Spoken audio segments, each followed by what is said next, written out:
Erokamano nyako Ramogi komiyo RamogiTV mondo miyud weche manyien en saa 7 mar odiechieng' kaka pile saa 7 wantiere kod chenro mar migago kendo wantiere kod mathoth moikoniyo magi weche ma omiyo pek.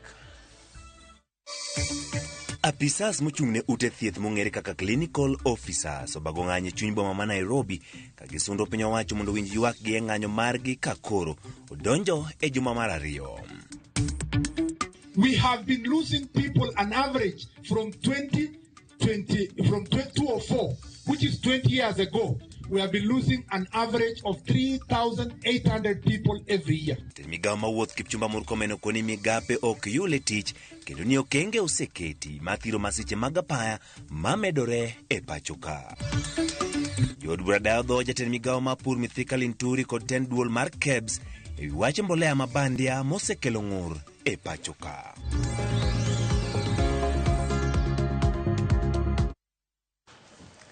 Nyako Ramogi kaka pile layo matudo kenaria dek auchiel nono yuda achiel kachiel e YouTube, Facebook kachiel kod X mar RamogiTV to bende kachiel e Citizen Digital app wago kod mbaka ewi kaka odiochieng' mari makawuono chal to kod ewi weche manyien mwakelo ni gilak seche gi nyinga Ochieng' Emmanuel ka hibet kode chakruok nyaka gigo. Kawachako en ni jagoro mgiore migawo mari takwe Dr. Raymond Omolo ogolo simne kembe mag modhi kod mauta matayo ohala margi tok chik ni piny owacho dhi kawo negi okenge mag chik. Kinde romo mane okelo kanyakla duol mar EPRA, johala mag modhi, duol mar KRA kod mag jokanyo mamoko, Dr. Omolo koni nitiere kembe matayo ohala go kata bang' remido lesen mopodhi kod piny owacho. Direkta mar modhi kod gas Edward Kinyo okoni gibiro makore kod okwach kich kod bede piny owacho mamoko mondo luoki sekta mar modhi kod mauta mopong' kod mibadhi mamiyo bech mwandugo idho kinde ka kinde.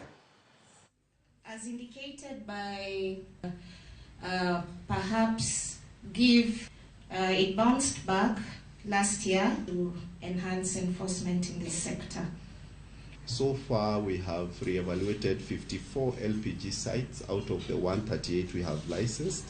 These 54 sites were previously audited and found to be high risk or risky. We have a scoring criteria, so these are sites whose HSC score was below 60%.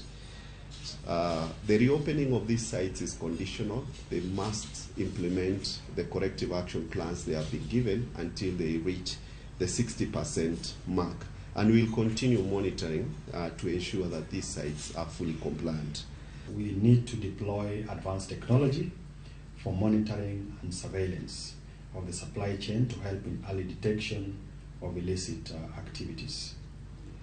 I want to urge the players in the sector to take advantage of the existing infrastructure of the National Government Administration officers as coordinators of regular inspections and surveillance exercises at the county levels owing to their reach. So the ministry has a presence up to the lowest level. Our officers also need to be trained, they need to understand the law, they need to be able to be mentally equipped. So it's not just a question of walking into a facility and closing it. You must be able to explain to the operators why you are closing it. If they have violated certain provisions of the laws, it's important that they are made aware. Nyako Ramogi wach mabendo sebedo kadhi nyime pacho kaendi miche gi miche mag jochiw thieth kata clinical officers obago ng'anyo boma ma Nairobi. E kinde ma ng'anyo ma lakteche podhi nyime pacho kaendi kendo koro donjo e juma mar 4 magi timore wacho ni kinde ma gavana Manyien Mutai Kahiga onyiso migawo mar omenda mondo chung osach lakteche 59 mawuok e county no manie ng'anyo. Maendi en kaka ne gisebedo ka ging'anyo chuny boma ni ma Nairobi kendo maduong' ma giwacho ne gidwaro mondo mi winjruok mane oketi e kindgi to kod piny owacho mondo mi ochop kare. Clinical officers gi gin mago mabende gie sani obago ng'anyo e chuny boma ma Nairobi. Girie apisi mar riwruok mar governors kuma bende gidwaro mondo mi owinj ng'ur mag. Gidwaro mondo mi omed gik moko motenore kaka iketo kanyo budget mabende ikchier godo chenro mar UHC, mano Universal Health Coverage. Gintiere kod ng'ur mopogore opogore kamoting'o weche mag chudo. Gisebedo ka ging'ur ne piny owacho, kagiwacho ni piny owacho osere mar keto kare winjruok mane giketo e kokgi. Sebedo ka gidwaro mondo mi gitwag kod piny owacho mondo mi one kaka inyalo chop dwachgi.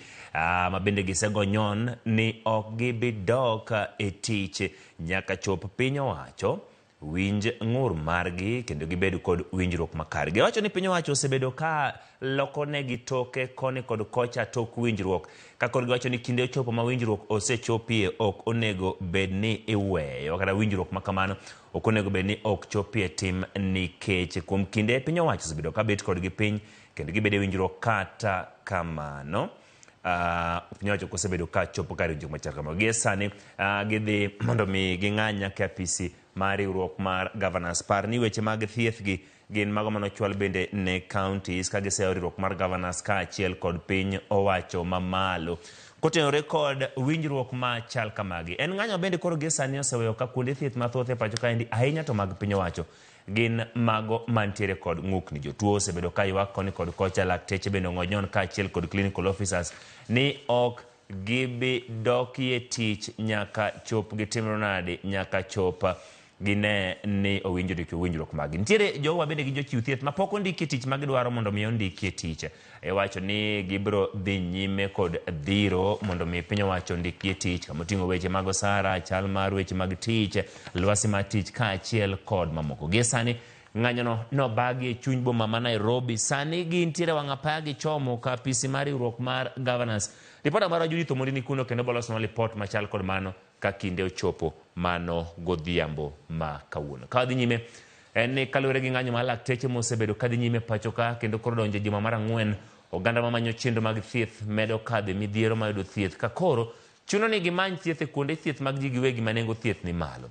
Giloso e chenro mag chiwo thieth manono mobagi e gwenge mag Atake kaunti ma Kajiado kama gilero ni gisebedo ka gimanyo thieth e kuonde thieth mag piny owacho to giyud kaluwore gi ng'anyo ma osebedo kadhi nyime pacho ka. Gino mosekelo dhungruok ma jotuo e moko kuom kuonde thieth machiwo thieth machalo kaka mago mag kanise. Gikwayo piny owacho mondo tem duto manyalo mar chungo ng'anyo mar lakteche ma koro medo kelo midhiere pacho ka ne oganda.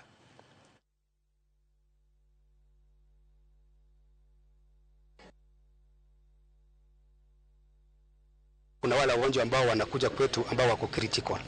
Unapata hospitali hapo mgonjwa ametolewa Kenyatta ama Mama Lucy anatumwa kwetu. Akifika kwetu hatuwezi mrudisha. Unapata mgonjwa labda alikuwa anastahili akuje na ambulance iko na oxygen. Akifika kwetu sasa unapata mgonjwa akifika tunajaribu. Wengine tunawasaidia na wengine unapata kwamba ameletwa akifika hivi na amefikishwa kama amekufa. Unapata akifika amekufa. Sana sana kama wiki 2 zimepita watoto wengi wamekuwa wakiletwa, wamama wanaleta watoto, mama unapata mzazi amebeba mtoto, akidhania mtoto ako hai, lakini akifika kwa hospitali mtoto alikufia kwa njia ama akakufa kwa nyumba. Tangu mgomo huu uanze, wakaaji wengi wamekuwa na changamoto ya kupata matibabu, na unavyojua kwamba kijiji hiki watu wengi ni wale wako chini ya uwezo. Na hivyo tulipopata kwamba kuna hospitali ya Jumuiya Hospital ambayo huwa ina reach out kwa watu wa mashinani, tukaweza kuandika barua pepe na wakaweza kujibu na wakakuja, na ndiposa unaona wakatupa siku 2 ya kupatia watu wetu matibabu ya bure. Tulianza jana na tunashukuru sana kwa ile kazi ambao tunaona siku ya leo kuanzia jana hiyo. Tunaona ambao tulisaidia kijiji yetu juu tulikuwa hata na wagonjwa ambao walikuwa na machuma ambao wangeweza kuenda Kenyatta juu Kenyatta na Goma. Kaudhi weche motenore kod masira mosebedo katimre pacho ka jatend migawo mar apaya Kipchumba Murkomen othegore gi medruok mag masiche mag apaya mosebedo kanene pacho kama sani kelo tho mar oganda moyo 3,500 kaka higa.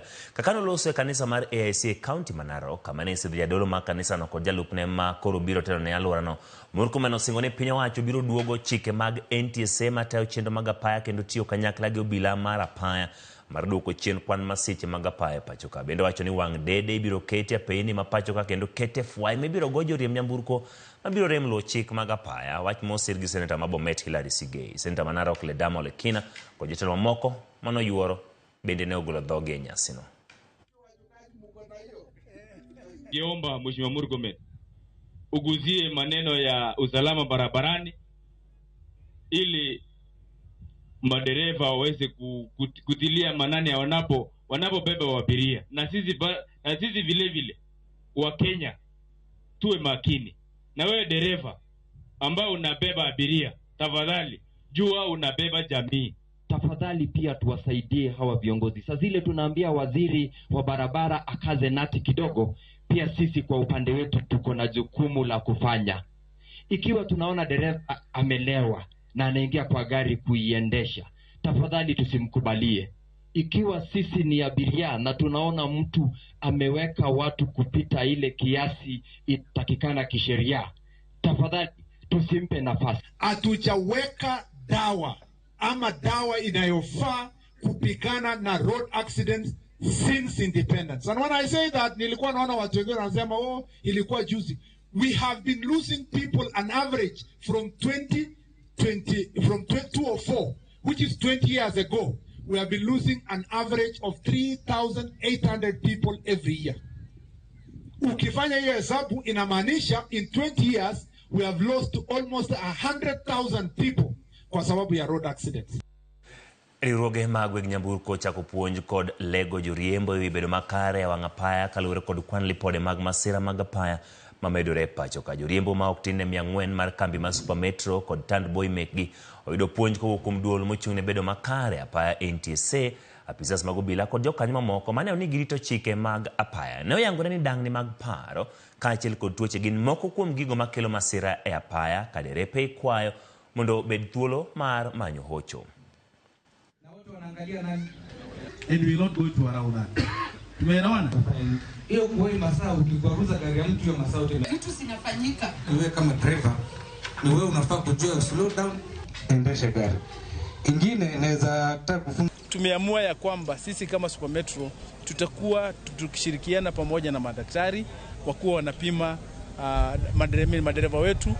Ndio kama mtu waoni vizuri tunajua venye tutamfanya. Kama mtu labda ako na ugonjwa wa sukari tunajua. Kama ni ugonjwa ya pressure pia tunajua. Wakati pressure inaenda juu ama sukari inaenda juu, mtu anaweza kosa kuona. Na wakati kama huo ajali inatokea. Kwa hivyo haya ni mambo ambayo tumeona labda ndio yanasababisha ajali kwa barabara. Sasa ni wakati ya mvua, madereva tuache haraka, tuache mbio mingi. Mahali ulikuwa naenda utafika. Na ukijua wewe mko ndani ya hiyo gari, hata wewe ni mtu na umebeba mioyo ya watu na wewe uko ndani ya hiyo gari. Watu madereva tuwe waangalifu na tushunge sheria za barabara. Tukishunga sheria za barabara tutapunguza ajali za barabara. Ile tutafanya, tutapunguza speed na tutaachana na excess kwa zile gari zilikuwa zinabeba, na wale watu wanakunywanga pombe nadhani watapunguza wataiondokea kabisa. Kawadhi nyime jatend piny Kenya William Ruto ogolo siem ne jogo ma usombolea mabandia mokoni nyalo kelo nok mar chiemo e pacho ka. Ne ogolo siem kama kinde mane otimo limbe ma apoya e kambi mar loso mbolea ma NCBB ma ibawo ma Eldoret, kuma ne otele chenro mar keyo mbolea ne jopur e kar dak makono. Limbe makamago biro e kinde ma wach mbolea mabandia medore pacho ka. Kapisa zaboro ma kambi ma KEBS ochunge tich ka kembe ariyo motenore kod mbolea itimnegi nonro kendo lesen mag tich omagi.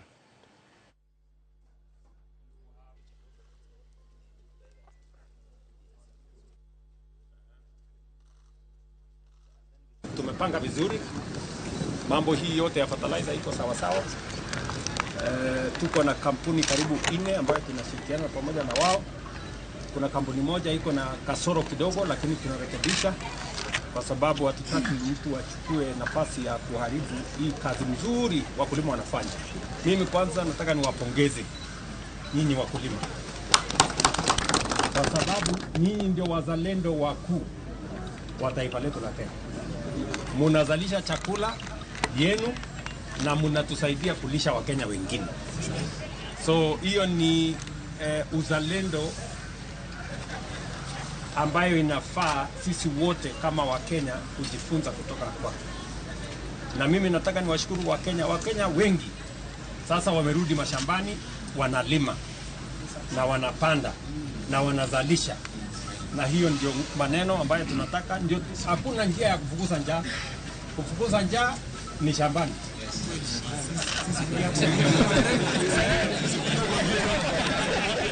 Maandamano yote kufukuza njaa. Jatelo mawuok e Marokak dwaro mondo piny owacho kaw okenge mager ne kembe ma itudo kod mbolea mabandia manous ne jopur. Gavana Eric Mutai ma Kericho kaachiel kod Jonathan B mar Uasin Gishu kod jod bura mathoth mawuok e gwengego seyo malich mokadho ywaruok kod mienruok e wach masani neno e sekta mar pur. Gidwaro mondo duol makedo kod mibadhi kod okwach kich otim nonro. Jotelego ne olose gwenge ma Kericho. Bali wale watu wanataka kusabotage agenda na plan ya president kwa Wakenya. President alijipanga, na sababu moja tulipigia kura ni kwamba alisema atasaidia sana kupupisha mambo ya bei ya kusalisha vyakula. Lakini huyu mtu mwingine, kwa sababu agenda yake ilikuwa ni mbaya, anatuletea fertilizer fake ambaye hatuhitaji kwa wakulima. So nataka kuhakikisha kwamba nisimame na viongozi wengine kwamba hatutakubali wewe uharibu agenda ya president. We have done a lot of fertilizer distribution, and we thank the president for that initiatives of subsidized fertilizers. We only want to add our voices that those characters and those culprits that are trying to defeat the president's agenda by actually sneaking in fake fertilizers, we call for agencies to arrest them and charge them. Because when farmers are given fake fertilizers, that fake fertilizers can be even poisonous in nature. And that can result into unprecedented problems as we move forward. Because the food that we consume can have a big impact in our bodies. And these fake fertilizers, no one is sure about the poisonous level that it is inside. And this can be genocide for our people. So anybody who plans genocide for our people should not be left unapprehended. They need to be arrested, they need to be charged in court, and we get good fertilizers for our people. Bad piny owacho mochung' ne jiwo arita mag nam midendo ni Kenya Coast Guard okone sani achiel kuom midhieche mantiere en mar achudhe mag nam midendo ni pirates masani rocho arita e nam ataro ma Indian Ocean. Tend Kenya Coast Guard koni sieko mar achudhego kaluwore gi lweny mosebedo kadhi nyime Gaza. Sani ni midhiero to chutho ne thoth meli mating'o mwandu mopogore opogore mabiro go e dho wath ma Mombasa. Bruno Shioso, ma en Director General mar kwetho bilago koni wach lupo ma ok opuodhi be en achiel kuom midhieche magitemo rakore go to chutho jolupo mokadho kiewo kaachiel kod mago malupo gigo ma ok owinjore kata kilewa moko puodhi. Jatelo ne loso Mombasa kama ne gibagiro mo gi jofwamb weche machiwo ler e weche motenore kod arita mag nam kaachiel kod okenge magiketo mar bero chenro mag yuto mawuok e nam midendo ni blue economy. For now, what we're now facing is the issue of piracy is kind of now re-emerging. As you are all aware, within the Red Sea, the Gulf of Aden, up to the Western Indian Ocean, where we're bordering or where we are part of. Because of what is happening in Gaza, we've had now resurgence of issues of piracy, and this is now giving us an immediate threat because of our national security. Illegal fishing is a big problem in the open seas over there, and that even informed why we should have a coast in the first place. And this is because, one, as a government, we are moving toward the blue economy. And when we talk about the blue economy, one of the key and readily available value chains is around fishing. The other thing obvious is that, like you mentioned, the circular of blue economy is a major thing. It's a huge potential for the country. The country has even a whole ministry. Almost all these counties have a ministry for blue economy.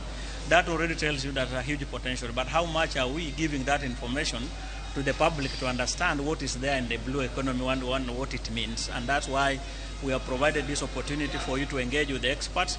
We need to see a more in-depth focused reporting on blue economy and circular economy. The DG has promised, God willing, we could organize a sponsored trip for you guys to go in the ocean and see what happens. Ramogi kowuok e gwenge mag Mombasa weche motenore kod achudhe mag nam gi kilo moko podhi wakawo yweyo mokwongo e chenro mar migago kata kamano kapok wadhi e yweyo nitie jogo maneno achiel kachiel kuonde mopogore opogore.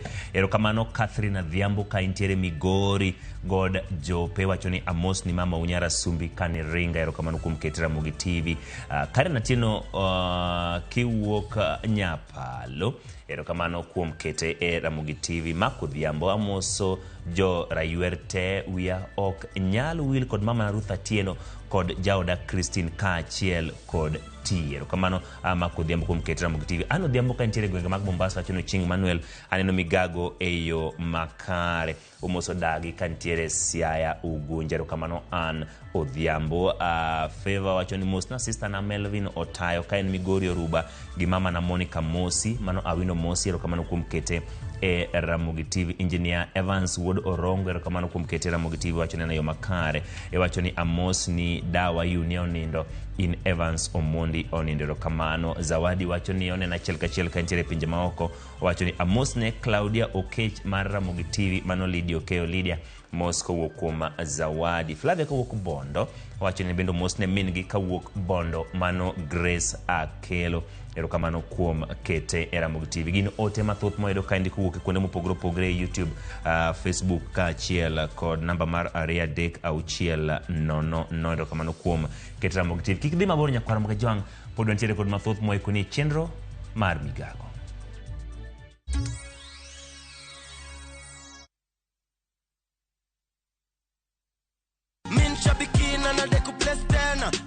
Kwa jina naitwa Lucas Omondi na ninaishi Lang'ata. Ile kazi nilikuwa nafanya nimestaafu, nafanya tu biashara yangu tu. Jana wakati ile baada kutoka mazoezi nikasema acha nijiwekelee kidogo. Nikijiwekelea hivi nikasikia kasimu. Kuangalia message nikaona kala kumbe kuna ukweli ndani yake.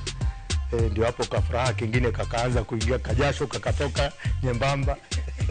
Hata in fact huyo kijana wangu pia ndamwambia hebu pia wewe kamata kitu. Shabiki imenisort sana. Because kuna biashara ile nilikuwa nimeanzisha ya kuuza kununua mifugo na ninauza. Unaweka Mungu mbele alafu pia anakupatia mawazo. Shabiki Super Jackpot ni time yako. Minadai wote twenda hivi. Not for persons under the age of 18. Shabiki.com is authorized and regulated by BCLB license number 587.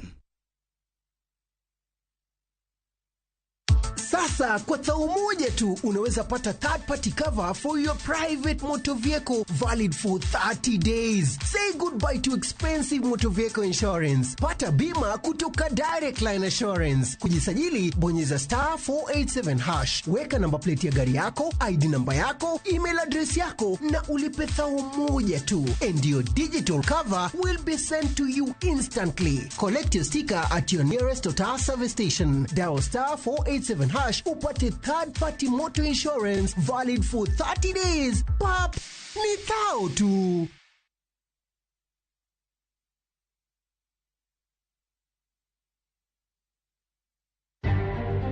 Bende isebedo gi siso mar ng'eyo gigo matimore alworani. Sama gari ofundoro ji mang'eny koyudo hinyruok to kata insurance temo hepo. Obed chenro mag sirkal, obed masira mayudo ji kar tich. In safety mari, ni kanye. Nonro mamulo ratichi. Somo kende oken kamoro mibro wach ni ng'at mosomo ni dhongere wacho ni ng'ani succeed in life.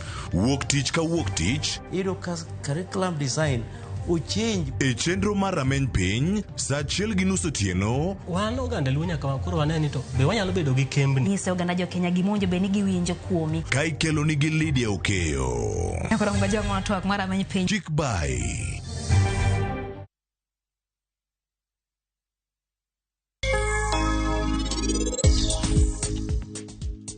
Idwaro odni kamoro achiel gi gimoro amora. Onge wach kata matin.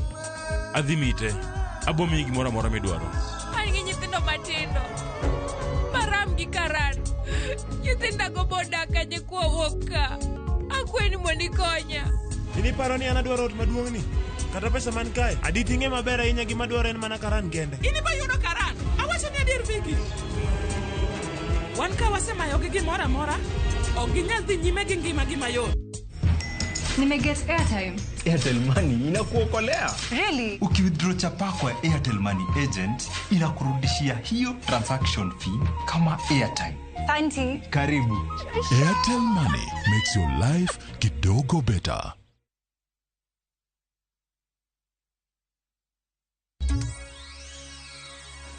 Kamano nyakwa Ramogi kumedo kete RamogiTV. Pod wantiere weche motenore kod pur to kod weche mag mbolea mabandi giten migawo ma weche pur Sickle Linturi. Oyudore tago maliete kinde mane da dhogi komiti mochung'ne weche pur e od bura mamalo. Linturi oyango ne komiti no ni nonro dhi nyime e mbolea mabandi kata kamano. Ne ochune mondo yang matut okenge ma oketo matieko ke mbolea makamano. SBL Innovate fertilizer is not one of the fertilizers we are distributing under the subsidy program. But I think, Chairman, is important, I think, to bring this to the attention of the committee, that SBL Innovate as a soil conditioner is not the fertilizer per se. I'm told is a soil conditioner that they have distributed through our NSPB network. NSPB as a commercial wing where anybody who meets certain criteria will be able to put through their products through our channel system, and NSPB, because it has a commercial wing, will be paid a commission out of the availability of that facility for any manufacturer to distribute this kind of a commodity or any other. Elipot moyiedhi miyo moro majegni 58 mawuok Ndhiwe County Homa Bay osebedo gi lit nikech tho mag nyithinde mabiro kaluwore gi tuo mar remo mong'ere ni sickle cell anemia. Tuo ma bende osenego nyithinde 10 duto mowe gi lwete nono. Wach tho mag nyithi miyono bende osemiyo kata mana wuon pargi mag sedago kuom higni 38 duto ne oringo moweye. Jafwambo marwa Ali Abich miyo walerno.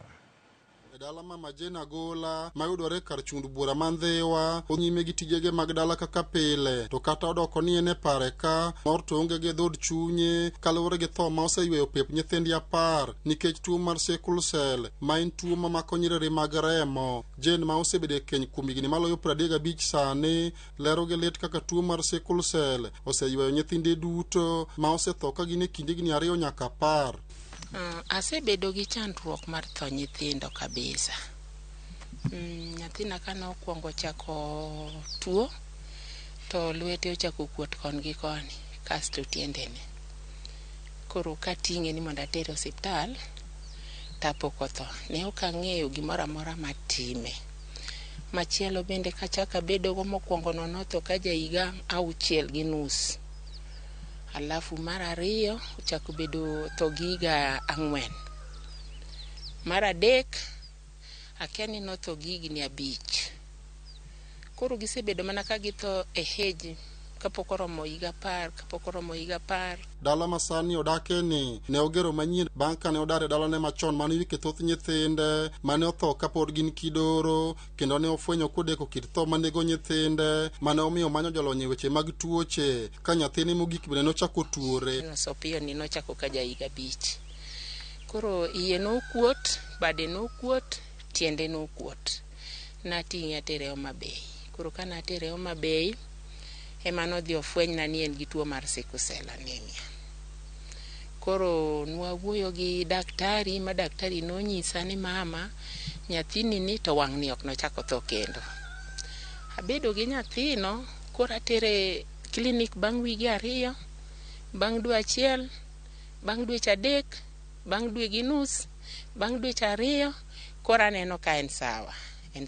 Koro wana maber. Jen ne ni kod geno maduong' ni bang' tuo no fwenyore kuom wuode nuso piyo to ne odhi kuo kalure kod thieth mane oyudo to kata kamano geno mare ni orumo bang' wuode achiel mane odong' kuom nyithindi 10 go eko wito ngimane dwe mar 7 higa mokalo nikech tuo no to ma bende pod oweya kod paro mathoth. Kanogik ma koro ne nyathi thonani to awuo gi nyathini kaka goke rame onyisa ni goke rame bamne rame ka kora chako wuoth kadhi kode koro buko mana ng'ogo remo. Watundo kode osiptal noko kawo kata dakika 2 kasto gi kanyo ne nyathi oweya. Okanindi samoro kachungo adwa nindo mana kode kachacha beda kama entiere no nyaka ang' piny yawre. Iro chieng' moro ng'ato nokona ni abro nego nyathi machielo ma an goni kae to koro tinda we ywak okaywagi.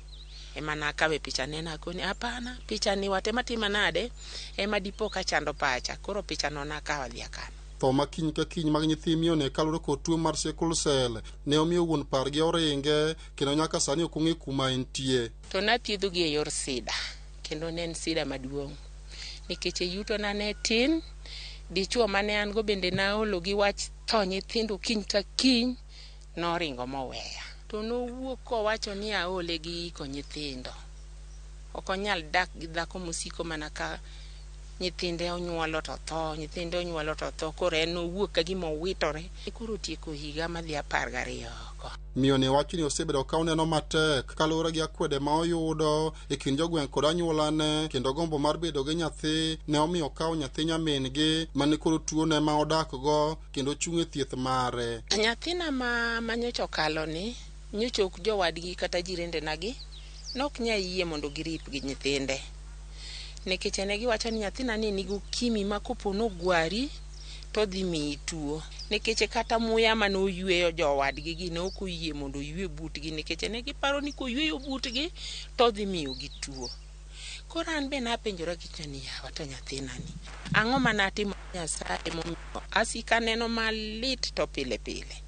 To kadang Nyasaye tim na ono ma nyathina ni bed mangima piny to nobed na ranyisi kata nobede ne jo area ni rapar. Akawo nyathini nikech ne an kode nikech koro an ema ne an kode en kich. Nikech ne nyathi nyamera to nyamera ni ne pok okendi to nonyuolo nyathi ma nigi tuo ni koro nomiya nyathini koa dalawa. Koro alama Nyasaye ni kade Nyasaye yie to riwre na gi yath momuonyo mondo otim bede piny ka chieng' moro otim kata hono moro dalana ka. Molio Char, achiel kuom apisas ma ochung' rango tuo mar sickle cell, wacho ni bang' fwenyo chandruok mar miyo ni kawo deko to gisebedo ka gisire. Foundation moro iluongo ni Shikuri Foundation. Yeah? So Shikuri Foundation no identify case ni to okawo ting' ong'ado ne janyuol ni NHIF. Yeah? Koro NHIF ni osebedo kokonyo mama no gi nyithinde te mane niga gi sickle cell. Nyathine mogik manolal last year. Shikuri project no kauting jathino te nyaka school nyaka chiemo ogero ne kata mama no ot ndhiwa kumodake sani. Koro wasebedo ka wakonyo mama no. En mana ni wakwayo ni joma ofwenyo nigi tuo no early diagnosis. Yeah? Early screening. Screening ni ibiro ipimi chon. Ipimo janyuol, tipimo gite couples. Yeah? Mama gi baba te ipimo gite mondo wa cancel gi ka gite gin gi trait mar sickle cell. Ende okoni kaka jolony ok ginyal tamo joma nitie keny mani kod tuo mar sickle cell mondo kik nyuol mak mana ni gimiyo gi puonj kaka ginyalo dak. Kaka Homa Bay waseyudo cases mang'eny. Cases osebedo mang'eny. Moko are very painful. Happen mang'eny areas machiegni gi Lake region. Nyuol en haki mar ng'ato. Koro ok wanyal ng'iso ng'ato ni kik inyuol nikech in gi tuo makama. Watimo ni genetic counseling. Koro wang'isi niya kinyuol gima kama nyalo timore. Nonro mane otim kod riwruok mar Ampath ka omakore gi mar MSF higa mar 2018 yango ni jogo mani kod tuo mar sickle cell e kaunti ma Homa Bay ochung' ata malo 9.6 ka jolony lero gima kelo tuo no. Wang'eyo ni kawaida cells mek remo bedo ga round. Mano cells ma kawaida lakini ka ng'ama nigi tuo mar sickle cell to gikawo shape machielo iyude kuma nyuola. Hereditary. These children who have sickle cell disease suffer from recurrent pain, what we call painful crisis, and many other complications including infections which can lead to their death. Alia Beach, RamogiTV, Homa Bay. En lipot ma litainya wan gigeno ni Nyasaye bro yue keto chunye mondo mi obedo kod kwe nikech iko nyithinda par to ka Nyasaye osimi nyithinda par en wach malit kata mana kineno kuonde ma okete kitundo e dala wan gi geno ni obro yudo wacho ni fuong'ruok kendo bedo gi nyathi monyalo kwano kaka mare madongo kendo bedo maduong'. Ka wadhi nyime en ni 1000 Street en achiel kuom kuonde dak ma oyugis. Makmana ni pogruok mare kod kuonde dak mamoko en ni humbe mamedo lak kaluwore kod timbe ma ok oluwore kod chik machudo go jodak maka. Ben adier ni timbe maundu kod rochruok arita opong'o 1000 Street. Koso en nying marach ma kinde machien ema pod luwe. To bende osefweny gima osebedo ni kelo ma. George Bati ne odhi timo report maduong' motenore kod Maindi. Bende siso mare mar koladier ne chopo 1000 Street kendo koro keno report moyiedhi ewi ywak jo 1000 Street. 1000 Street oyugis. Okinyi. Odiochieng' kata otieno ok odong' nono. Joma wuotho. Mobet bende obet kama timo tijegi bende nitie. Ranyisi ni oting'o ji mokikore. Kaluwore kod weche mag rochruok arita ma osetud kod kar dak ma 1000 Street, chuno mondo wati kod yor wuoth ma ok nyal kelo chich mondo wadonj kendo wayang hie gima kelo ma. E karo nyango wadonje chakruok mar 1000. Kona mokwongo wang'wa mako kweth moro mar ji moting'o joma tindo kod joma dongo ka obedo piny kama otis ni leba kendo gigo tamsi. Chuno wa mondo wadonj kuomgi mondo wang'e ni to en ang'o momiyo gibedo e chieng' makakni. Sigana mar 1000 chakore. Ywak en onge mar tich. Kata obiro ni gin bende gikoni chal mar kama gintie ok morgi. Giyawo chunygi kendo gilerowa kaka onge mar tich oserocho ngimagi kendo mbeko weche arita. Tenda mag counties kata mag gero sikunde wuok odiochieng' otieno nikech nitiere gimoro iluongo ni National Constituency Development Fund. Nyaka ne tenda ni chak wuok nyaka ne CDFB pok awinjo ni joleba omi tenda kamoro kaka moro mondo dhi omaki. En joleba gi irito kodgi chieng' mandamano nikech chieng' mandamano to immobilize ng'ato ka ng'ato mondo wadhiye. Sago kura to nyaka joleba go kura. Kaka sani wantiere gi project monego bed ni wuok at 1000 Street. Onge pok omiwa gimoro amora ni joleba nitiere ka. Onge maber ni jagedo ka onge to kata ok nyal chung'. Nyaka jagedo timre nade. To nitiere tenders mimiyo ji to wan ok wanyal yudo gido mana kitwo to wa. E twak margi gidiro kwe ewi tend munisipal ma oyugis magikone winjo keto kenge mag miyo gitije kata mana choko yugi e boma mondo kopogore kod yoro kaka ginyalo doyo kumbo to bende gilos oyugis obed maler. E oyugis mangima wan gi municipality to joleba ma ji karibu 500 gi wiye kama ginyalo bede ok nyal migi mondo gibedie to yugis to duong'. Ute pogo jok man ga kupe ma igi dongo ma igi lupni emimiyo ute ku to wan to ere kama wadwa gine ne do mondo wajodi nikech chieng' boromo wa be chieng' ka chieng' ogo wi ahinya to wi nya kethore. Kopogore gi tijwa mar leba nieki be sirikal mondo ng'iye ni to be ginyalo yudo tije mamoko. Nitie tije kaka ywecho kaka ng'ado rishit gin gik mok ng'ene ang'owa ni somo igik kanye. Ng'amo denyo rito tek. Aparo ni ung'eyo kata in baba ka in e dala to ionge chiemo e ot nyithindo nyalo chami. Koro marach nwa moloyo kaka joleba iyudo ka ojende ma pod tindo lokore jodongo nikech math mag gik mamero ji. Nyathi pod jahiga 18 to poge gi jahigni 30 40 kuchocho tek miyo wabedo gi tich matek makoro ji kawo ni jomobedo e leba ka gin goons. Inyalo haya gi ni gidhi gitimonu gik moko magalagala. Mondo wayanga dier chal mar 1000 wadonjo e kar dak ma 1000 Street. Ka bende mana kaka leba waromo kod kweth mag rowere ma obedo piny kamoro paro pache. Ranyisi ni nok mar tich en adhola ma okelo dhier e 1000. Ka waromo kod achiel kuom jadak Joshua Nyach ma bende miyowa sigana mar 1000 kod kaka weche mag arita osebedo. Ne nyamburko mar polis ni ne gine traffic oko mar town kocha. Koro ne gikia ni ng'anyo ni e town. Koro ka gidonjo to gidonjo e ng'anyo. To ging'anyo ka nitiere ting'ang'a dhano jaluo ing'ang'a mor mar jaluo en timo gik moko mopogore gi gik ma dhano paro ni nyalo timo. Koro mane dhano ofuyo to idho gari. To luoro gi gari oko mar town nyaka yutan kocha. Ka polis ni e iye. Yes. tok ne gima polisi gari koro wambene mana kane wanene social media ni my police to nana gima ne jopiny ne mora ji no the gari ni gari ma taxpayers money we wan bo en joy ride mar gari ni. Onyach koni kata bedo ni sani nanre ka gima weche mahundu dok chien.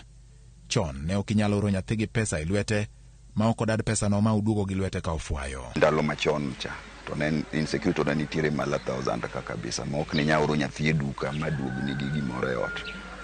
To sani mano no serumo masani na nying mane osebedo ni no bedo branded no rach no e makoro podo stick to sani nyaoro nyathi galofu maduog ni gi change ko tinga e lwete. Ali 2000 no kinyaoro nyathi e duka. 1000 street gimomi osebedo ne nyinge rach en mana gima obedo ni lack of employment. Kasto gi school dropout be no bedo malo kaluwore ni jonyuol samoro onge gi nyalo mar gini mar yuto. Koro nyithindo koringo we sikul to kuma ne gibiro gi ponde ne na 1000 ka. Gibiro gitemo tije mag choko scrap gidege uso to chamo gondondo to biro beta ka. Kopogore kod gima jopiny ong'iyo go ni ng'ato kowuok to go dhode kiful ei 1000 mane chalo tim kwero.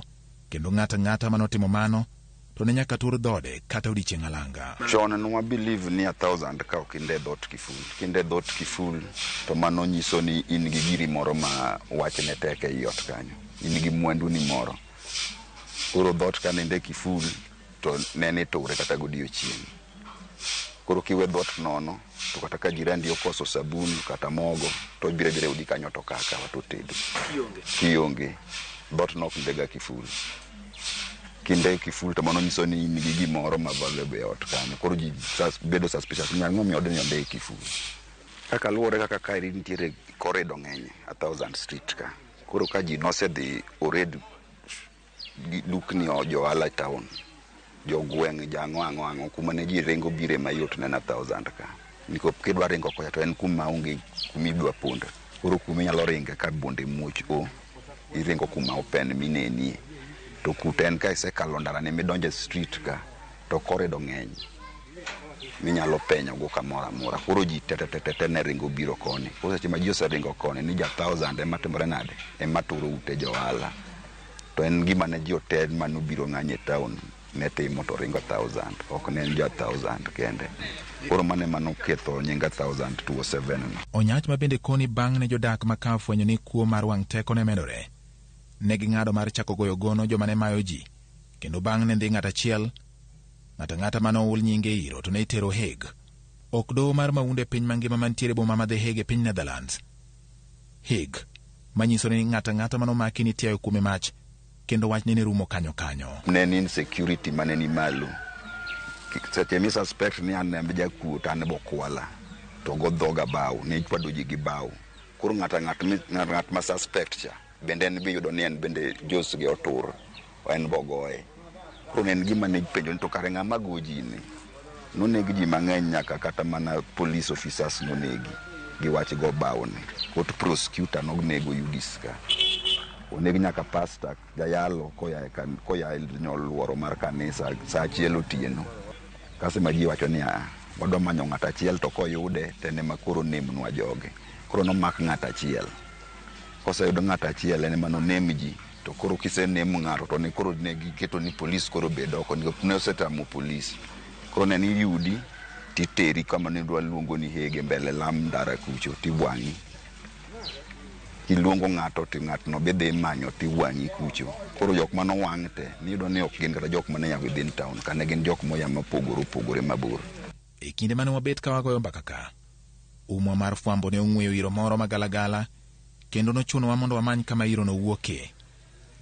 Bang' ronye rode mag 1000 street ma ikoni ni kod konde madeny kendo matamo kata obila kedo kod timbe maundu, ne wang'ado wach e chunywa ni nyaka wane gimomiyo thoth rowere ma 1000 maonge kod tije donjo e tiyo kod yedhe makelo mer machwe rwakgi e timbe mag maundu koting'o bedo joma inyalo kodi mondo odhi otim tim mar nek. Bang' dolo konde ariyo madeny wafwenyo ni kare umwa ne okuondwa. Ka wayudo rawera moro ma wamiyo nying mar Abdul, nying ma ok mar hie. Kendo ka wagoyo kode mbaka kama ok dipar ni ji odakie.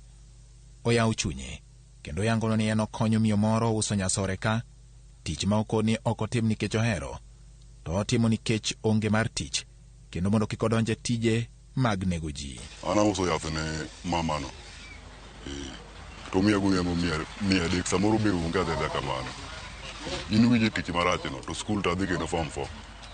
Dhako be an go ka gi nyithindo to an aonge gimoro moro nyaka nachak biro 1,000 ka. Nandalo ok adhi bau. Ok adhi mara mde kudi ni kapara wachom kuno. To awinjo mana ka pi wang'reno. Yani awinjo ka dana tika ywagi. Kenda ng'at achiel. Timbe maricho mino koro kama koro wadonje onge. Wetego nega kama napeka ni mai gi omiyo nego wetega. Ama kwa dwa lokora. To baba ka ok inyalo kori ki yudo tich moro. An kuom gimana an oseng'iewo kata ka mang'eny. Winja. Ok aluor mar wacho. Sabise timo gini tino jowuari gi nyaka achiel. Nyithindgi nyaka dhi meki. Oleronwa ni onge mar tich miyo rowere ma 1,000 itiyogo marach ka moko kuomgi yie kendo ikodogi mana gi siling 1,000 kende mondo gidhi gitim mar kawo ngima ng'ato oko. An achamoga pes ji mang'eny, koro chuny oayo ok adwar. Yanyiso gidhi manyuru kumi inyalo ng'iew gini ka 1,000 ka onge vijende madhi neko. To kaparo life man yo modhana boro kotho midong kendi. Ipa ni para ng'uwe wadwa. Kana samoro ka yor bono ka beda kama to kada ka ndoko goko da koko alenga. Odo penyani to ibiro gang'o tanda biro nono. Ote chulo 3,000. Nyithindo be dhi sikul moko dhi agoro kujo. Ipa ni ng'ato 3,000 ni dhi neki. Wang'i lel medhe yath bomi kong'o bomi. Mano miyo an kwach kong'o na weyo. Kech kong'o biro gaji. Ng'ato kosemi kong'o ne bwana dhi tim gina mi kata 500 ni kaka. To ka jadu tiji kata an gino ka gom timo. Ok agombo kawuono. Be anyalo riembo mama biro kako ka en gi juma. To ko yudo ng'ama dhi. Chuore timo ang'o miyo chuore ometo. Ten gi dawo. Koro wan wachame achama. Wano kwa dhano gi nyithindo matindo gi endi. Ok anyalo nyithinda gi. Idhi tuye. Kata ka tuye osetuya. Ang'eyo kaka tuch chal. Abdul ma wuon nyithindo adek chwalo ywak ne sirikal kod riwruoge mamoko mag sirikal manyalo konyo ja 1,000. Ywakne maduong' mana kaka rowere mamoko en ni mondo many ne nyithi 1,000 tije manyalo gologi e bugo mar maundu. To tich onge. Emomiyo jogi biro timo gini ka. To koro kunyalo neno ka jogi unyalo miwa tich. To ka ok kuja kuburo yudwaye. Ka ok ber, ok en nying'o minigi koro nyaka Nairobi nyimo na 1,000. En kamoro ming'iewe ji, nege ji. Ok anyal pando ir gino timore. Nikech tich emwakoso. Talent wan go mang'eny koro ng'ama dhi support wa onge. Ema kikoso idenyo, ich ting'eno kia idenyo nyithindi bodenyo yot. Emidhi ne jono kanya denyo to nyithinda bo denyo tamba denyo to ng'ane to keto gimo maber ka joka ka dhi ausi. Nyaka gi kaka wachope giko mar tielo mokwongo mar ywak jo 1,000. Ranyisi maduong' mafwenyore ka ni nok mar tije e chiero ma ogawa wang' 1,000. George Bati, RamogiTV. En wach ma tek ahinya weche matimore kamiluongo ni 1,000 Street. To kamano George Bati kuom kawo thuolo mar donjo nyaka e chuny 1,000 Street kendo kelonwa sigana gadiera manitiere. Wan gi geno ni winjo gima chando rowere mathoth. Owacho kanyo ni tiche maonge en gi nyithindo ang' nocham ang'o. Konyalo yudo gimotimo to nyalo konyo nyithinde. Bende ok oyie mar mondo mi otimre nade owe nyithinde go bed nyithi kich en wach matek.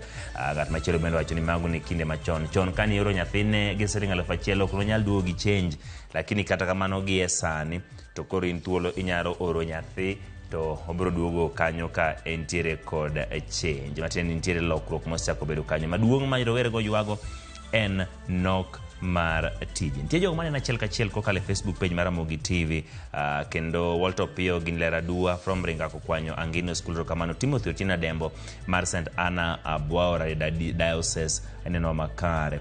Paul Omwero kamano koneno achiel kachiel kuwuok e Facebook page. Awinji maler e gwenge mag Sakwa Bondo. Weche manyien chopona maler poch gi pak ne RamogiTV. Mano waziri Chelwi Oke, Hon Rogers Roy Awuora winji maler e gwenge mag Bondo. Erokamano kuom kete e RamogiTV gin ji mopogore opogore bende go kodwa mbaka kendo miwa pachgi kotenore kod gigo ma dhi nyime e gwenge. Mawacho ni ng'ato tikane maluongore ni Odhiambo Keyo. Weche mag ng'anyo mag lakteche sirikal ok omako kod pek wakwayo mondo mi sirikal omak mapek. Nyaka maluongore ni Debbie Onyango nyisa no chieng' anene yo makare kachiel kowuok e Facebook page. Gima wacho ni miyo no osekadhe matek Nyasaye mondo mi okonye obede kata gi nyathiro kamano Debbie Onyango. Jal maluongore ni Richard Ogorne achiel ka entiere gweng' mag Eldoret. Ochieng' Emmanuel wach mar 1,000 Street an ng'at mawuok Homa Bay en wach ma bende tek ahinya. Wan tiere kod osiepna kaendi miluongo ni Aleki wuod Kisika achiel kod Nobi. Happy Pageantry Day kawuono. Erokamano Nobiknena ka intiere Facebook kaachiel kod Ivolando. Ano chendo maler ndi ka ntiere Madhare Huruma. Erokamano Eve kumeno kuokoroma to kod Christopher Omega mabendo wacho ni omoso baba. Erokamano kuom keto Ramogi TV. Kikidhi mabor waduogi weche mag tuke.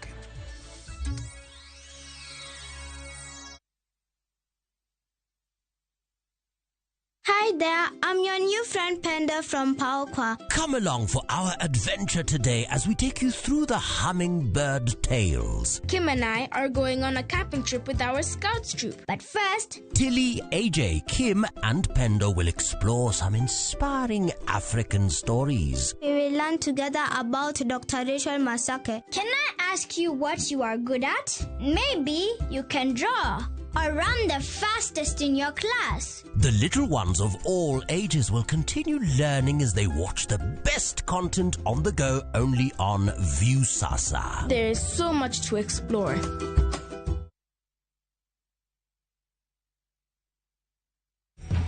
Nimeget airtime. Airtel Money inakuokolea. Really? Ukiwithdraw chapa kwa Airtel Money agent inakurudishia hiyo transaction fee kama airtime. Auntie. Karibu. Airtel Money makes your life kidogo better.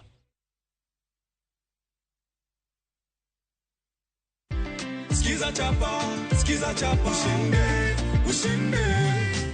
Beatrice Square you Otuya. Otuya. 50,000 ni zako. Ni zangu. Hizi pesa ukirudi nyumbani utazitumia kwa kufanya lipi? Hizi pesa nikirudi nyumbani nataka nilipie watoto fee. Exactly. Waende shuleni na wasikae nyumbani. Watoto wasikae nyumbani. Na wakule, wakunyweko chai, leko mkate, wakule kari pamoja na nyama. Hii pia hapa ni gift hapa yako mami.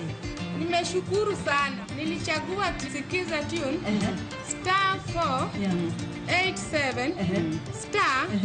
*3 hash. Yes. Ndio nikapata hizo pesa. Skiza chapa, ushinde.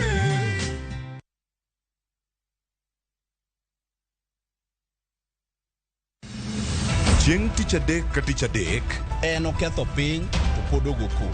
Ji dhinyore te kanyo kare jopiny.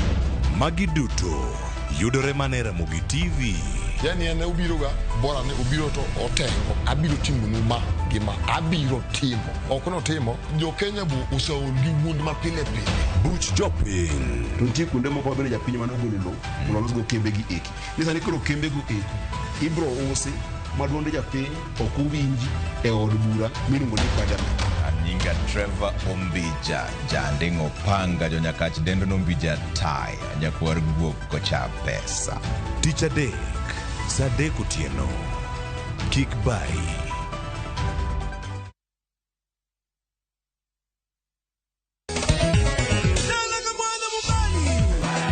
Ngoma Owake en od jothum. Ngoma Owake akelo ni mix mokwest. Reggae, ja, Rastafari. Tuaf gi jothumbe nyakoro mago jonka mora magintie. People crave is the different. They crave the exotic. Yeni kila thum ni kare. Kama nene edition. Benga kaluka Kicha beach nyakoro magajuang sukus kamwati memana kama.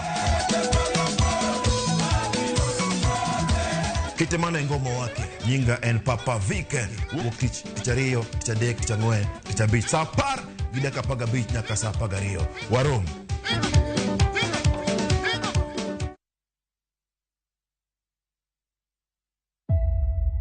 Penjo sebete wikit ji ma odake iye. Mungu asetemo gima no ka onge. Adwaro tich. To ka tich onge to pod ma vijana gi pod dhi no marayudo kamoro kamoko bodho atemi go magisedhi. En kido mage manyaka jomatindo loki ka gidwaro lokruok ne ngimagi. The problem with our youths today is sana manyanza. Mabeo kadar jambo wala handouts. To manigi maenyo. To bende jotelo oseketo gi machiegni kendo poro wach kodgi eng'eyo midhiero margi. Nitie nyaka mapingi kapok ong'e ni ng'ama nade, ni mago group mamadho nyasore kuro, mago were go uru. Koro ka leaders moseketo ni unun jonjaga ok ginyal konyo kara jomage madwa konyo. Riwri kodwa kawuono tarik 8 saa 1 kod saa 3 otieno mana e Ramogi TV.